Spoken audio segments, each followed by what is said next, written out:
नमस्कार दोस्तों, मैं अंकुर उपाध्याय स्वागत करता हूं आप सभी का एक बार फिर से अपनी नई वीडियो में। दोस्तों, कल से बाजार में वापस से एक्शन लौटेगा। पहले मैं आप सभी को कुछ इंपॉर्टेंट चीजें बताना चाहता हूं। डिटेल में मैंने आप सभी के साथ अपने दूसरे चैनल पे वीडियोस बनाई हैं और सुबह से आप सभी के साथ लगातार अपडेट शेयर कर रहा हूं। इस वीडियो में एक समराइज व्यू आपके साथ शेयर करना चाहता हूं, एक ब्रीफ व्यू आपके साथ शेयर करना चाहता हूं।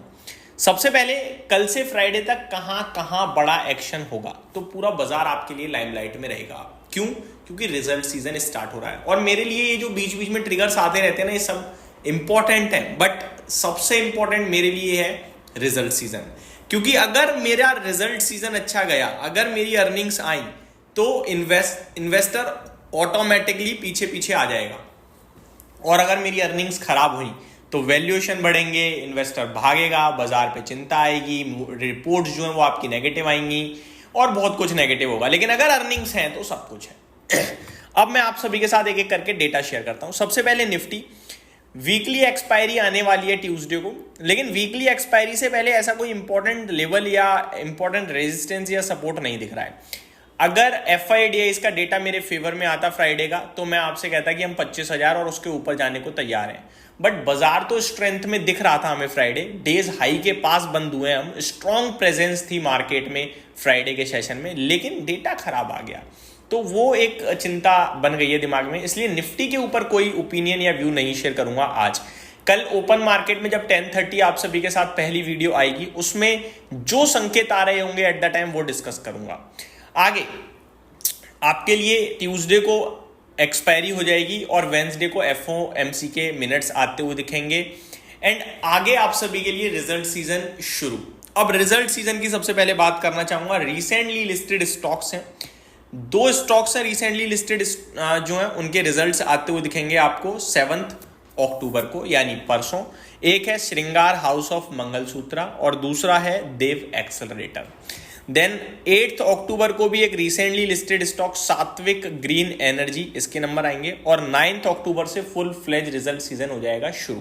पहले TCS, फिर टाटा LXI, फिर GM ब्रेवरीज, ये 3 बड़ी कंपनियां 9 अक्टूबर को अपने नतीजे पेश करेंगी। 10 अक्टूबर की बात करी जाए तो एलेकॉन इंजीनियरिंग्स अपने नंबर पेश करेगा और 11 अक्टूबर की बात करी जाए तो डी मार्ट के अपने रिजल्ट्स आएंगे। तो ये आपके लिए पूरा रिजल्ट कैलेंडर है इस वीक, अपकमिंग वीक का। आगे IPO सीजन भी और तेजी से गर्म होगा। IPO तो लगातार आ ही रहे हैं, लेकिन फर्क इतना है कि इस बार जो IPO आ रहे हैं इनका साइज बहुत बड़ा है। एक टाटा कैपिटल जो कल से शुरू होगा, 8 अक्टूबर को बंद होगा। दूसरा है LG इलेक्ट्रॉनिक्स जो परसों 7 अक्टूबर से शुरू होगा और 9 अक्टूबर को बंद होगा। इनके साथ साथ और भी IPO चल रहे हैं, और भी IPO आएंगे, लेकिन ये 2 सबसे बड़े IPO होने वाले हैं। एक 15,500 करोड़ का है तो एक 11,500 करोड़ के करीब का है, यानी ये 2 IPO मिलकर करीब बाजार से 26-27 हजार करोड़ ले जाने वाले हैं। और इसमें से LG इलेक्ट्रॉनिक्स का तो ऐसा IPO जो पूरा का पूरा पैसा देश से ही बाहर लेकर चला जाएगा, यानी पूरा OFS है, कोरियन प्रमोटर्स, पूरा पैसा कोरिया जाएगा। तो ये कुछ IPO से रिलेटेड बड़ी बात है। अब आता हूं बाजार पे। दोस्तों, मूडीज की तरफ से एक कमेंट आया मॉर्निंग में जो मैंने डिस्कस किया आप सभी के साथ। वो ये था कि US इकोनॉमी तो नहीं बोला उन्होंने, एग्जैक्टली US बोला है पर्टिकुलरली, जो US है ना वो रिसेशन की कगार पे है, ये उनके वर्ड्स हैं। साथ ही साथ उन्होंने कहा कि इन्फ्लेशन कुड हिट 4%, तो महंगाई 4% हो सकती है और मंदी का आसार दिख रहा है मूडीज को। साथ ही साथ जो मूडीज के CEO हैं उनका मानना है कि अगले 12 से 24 महीने में पैसा बनाना मुश्किल होगा बिकॉज ऑफ AI बबल। उन्होंने इस करंट AI की रैली को लास्ट टाइम 2000s में जब .com बबल हुआ था उससे कंपेयर किया है। उन्होंने कहा कि AI बबल भी ऐसा ही हो सकता है हो। तो ये सारी थोड़ी सी नेगेटिव चीजें आते हुए दिखी हैं हमें।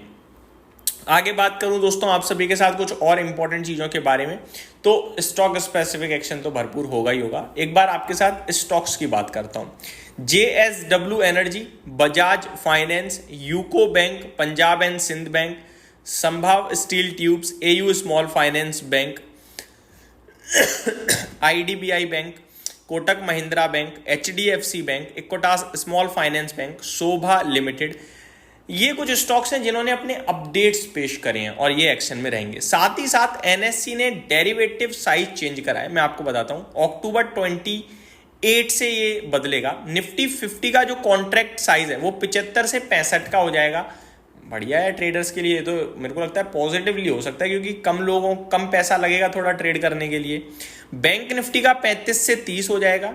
फाइनेंशियल सर्विसेज का 60 से सीधे 40 एंड मिड कैप सिलेक्ट का 140 से 120 का हो जाएगा। वहीं निफ्टी नेक्स्ट 50 का वो 25 पे ही बरकरार रहेगा। तो ये इंपॉर्टेंट है, इसका भी इंपॉर्टेंस मैं आप सभी के साथ अपने दूसरे चैनल पे शेयर करूंगा।